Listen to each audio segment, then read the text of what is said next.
just as bad.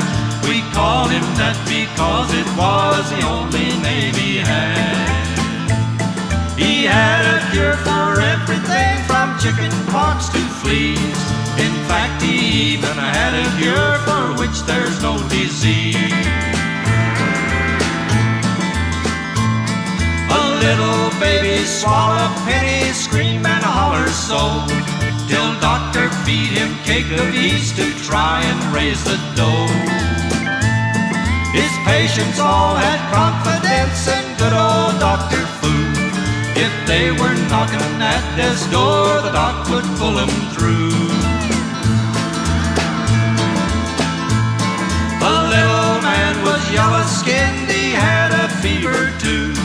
He must be yellow jaundice, said good old Dr. Fu.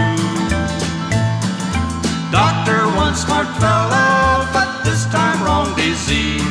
The reason skin is yellow, because I'm Japanese.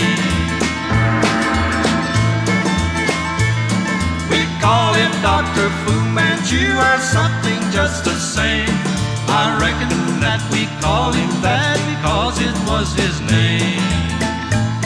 He had a weird philosophy, he said so strange but true, that many men smoke cigarettes, but Fu Manchu.